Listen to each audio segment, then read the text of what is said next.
Hello everybody, welcome to Alpha Engineers Academy. This is Dr. Ahmad Abu-Nassar. In today's video we are going to explain the convolution neural network in details.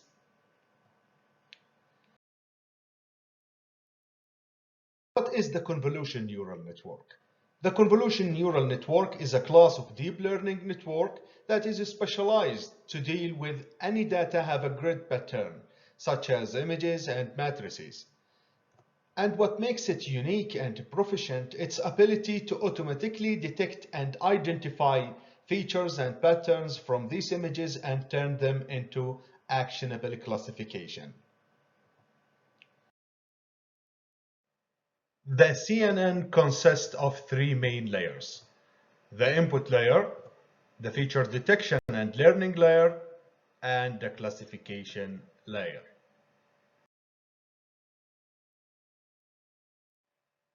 Let's dive deep in the input layer.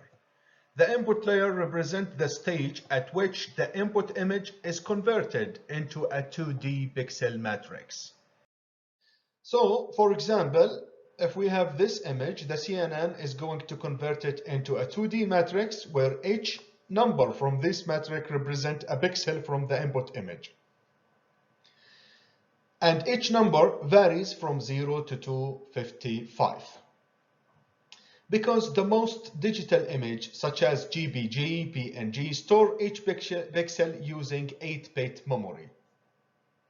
And now, when we have 8 bits, so that means 2 to the power of 8, which means 256, and that gives the range from 0 to 255. This is not the case for every image. With the professional cameras, for medical images and space images, we might have higher precisions there, and then higher numbers here might reach up to power of 16. Also, I want to clarify one thing here, that the CNN converts a single image into a 3 matrices to represent RGB image. The R means red, G green, and B blue. So the R represents how reddish the image is, the B represents how bluish the image is, and the green represents how greenish the image is. In our video, for simplicity, we are going to deal with it as a single matrix. So moving forward to the feature detection and learning layer. This layer consists of 3 sublayers. We have the convolution, the rectified linear unit, ReLU, and the max pooling.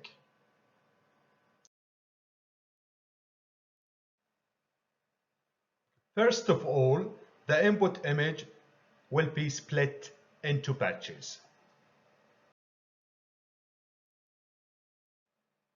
Each patch will be multiplied with a filter of learning weights. Then the output will be stored in the subsequent layer as a single neuron value through an operation called the convolution. After that, this window will slide to the next batch and will be multiplied again with this filter, and the value will be stored in the second neuron in the convolution layer. This operation will be repeated until this window is slid across all the input image.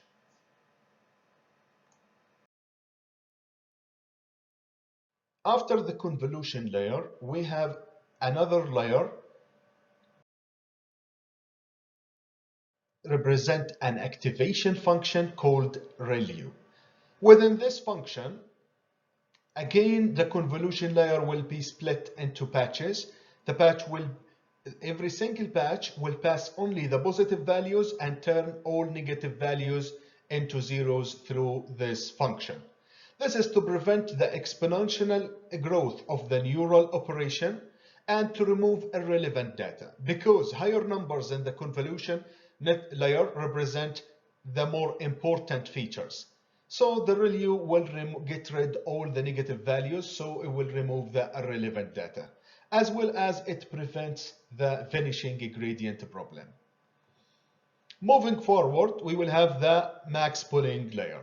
In this layer, this operation, the max pooling operation, will pass the maximum number among a window from the ReLU layer through this operation.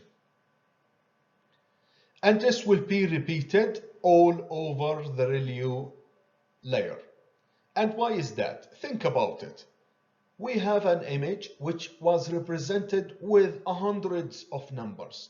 By the end of the day, we want to turn these numbers into a single binary classification. Is it a cat? Is it a dog? Is it a lion? So the convolution neural network will always try to reduce the dimensionality while keeping the important data. This convolution, ReLU, and max pooling layer together called the first deep layer in the feature detection and learning layer. After that, we'll move forward to the classification layer. The classification layer also consists of three sublayers: the flatten, fully connected, and the softmax. Flatten layer, the last layer from the feature detection and learning layer, will be flattened from a matrix into a vector.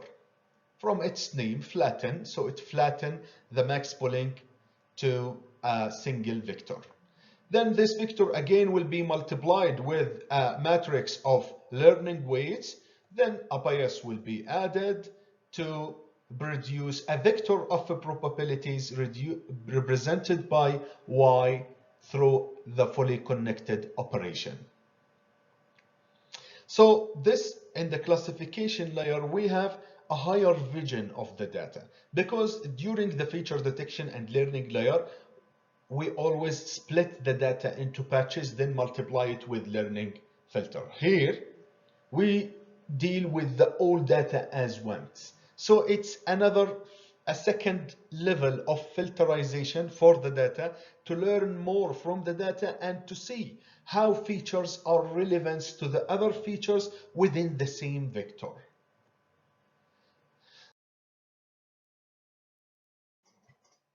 After that, the softmax function is applied. The softmax layer is responsible into converting this vector of probabilities produced by the fully connected layer into a classification scores using the softmax operation. And for this classification scores, of course, the lion won the highest score because the input image for a lion. So let's gather the image together. We had at the beginning an image which was converted into a 2D matrix of numbers. Each number represents a pixel from this image. Then the input matrix will be split into patches. Each patch will be multiplied with a filter of learning weights, and the output will be stored as a neuron in the convolution layer. The ReLU is applied to pass positive values and to turn all negative values to zeros. The max pooling layer will pass the biggest number within a window from the ReLU layer. Then the flatten will change this max pooling layer from 2D matrix into a vector. This vector will be multiplied with another filter of learning weights, and bias will be added, and the output will be stored in a vector of a probability called y.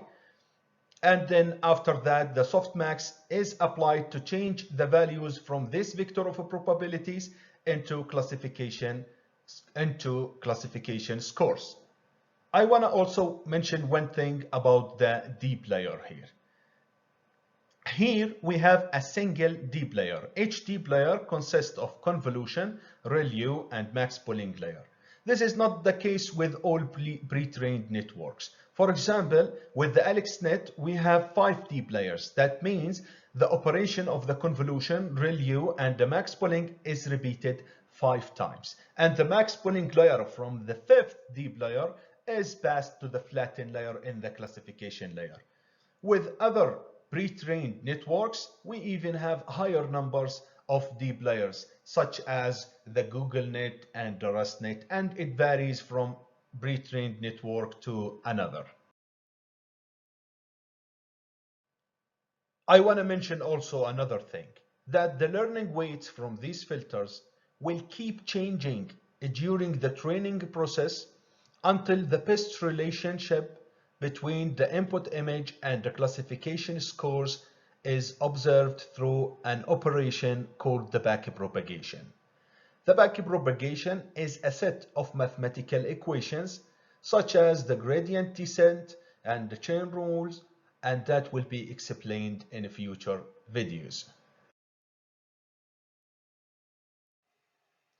For more information about the CNN operations, please refer to the following references which contain a detailed explanation of the CNN operation. Thank you very much for watching our video. Please don't hesitate to leave us a comment if you have any question. Have a good day.